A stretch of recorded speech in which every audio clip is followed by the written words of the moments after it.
Hi friends, today I'm going to be painting the non-metallic power sword for my captain from the Indomitus box.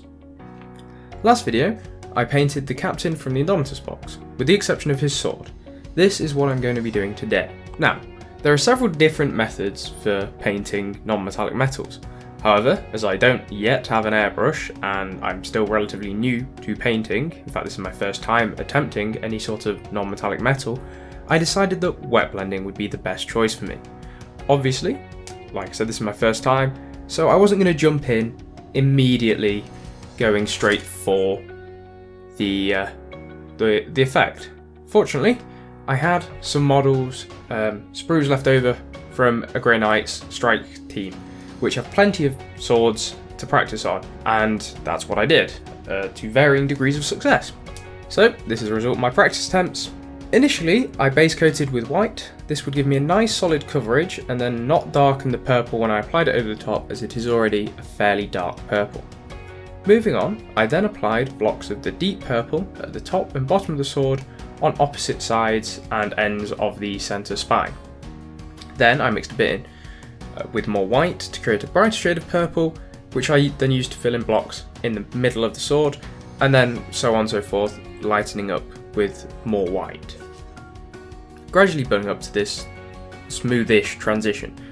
I wasn't planning on fully wet blending, I was planning on just doing blocks of colour and then blending over the top of them to make them a bit more distinct sections, but still smooth transitions.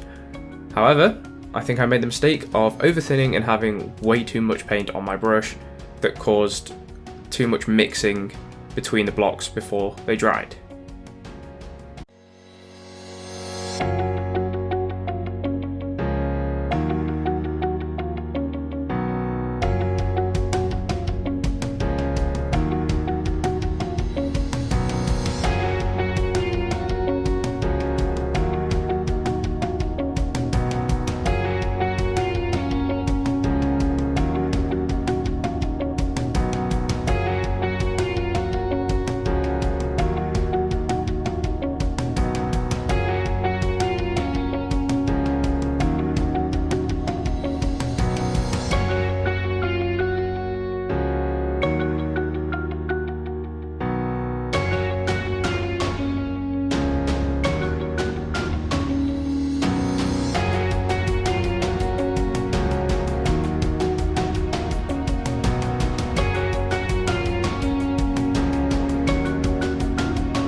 I decided I really didn't like this paint job, so I was going to start again. I repainted the sword in white in order to start again, and this time my approach would be to start from white and work up to the purple.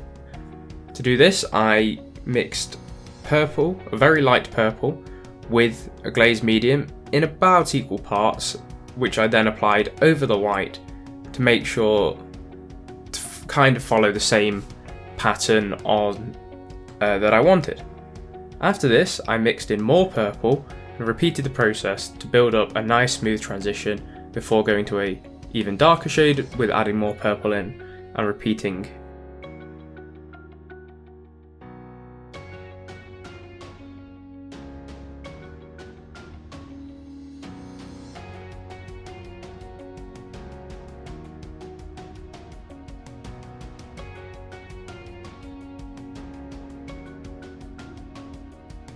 Now, whilst this won't be winning any prizes anytime soon, I personally am happy with the effect that I achieved, and I think with a bit more of some white highlighting around the edges and down the spine, it will tie it all together quite nicely.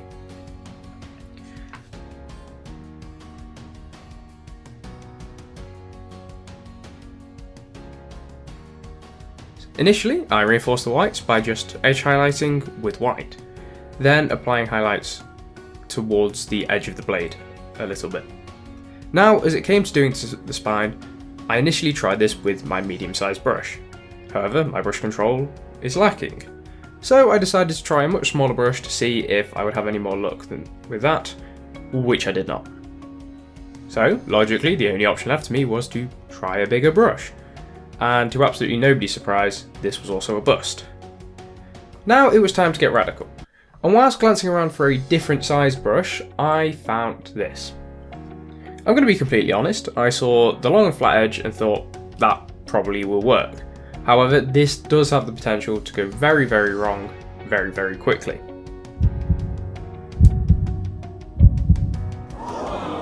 As you can see, this worked. Certainly better than my initial attempts, and not want to waste this stroke of genius, I went ahead and started doing all the edges.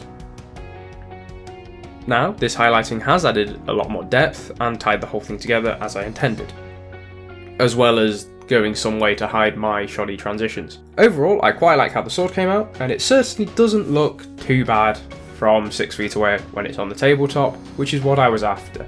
As I said, this is my first time painting non-metallic metal, and I'm personally very happy with how it turned out. Thank you guys for watching. If you want to follow along my painting journey, feel free to subscribe, and I will see you in the next one.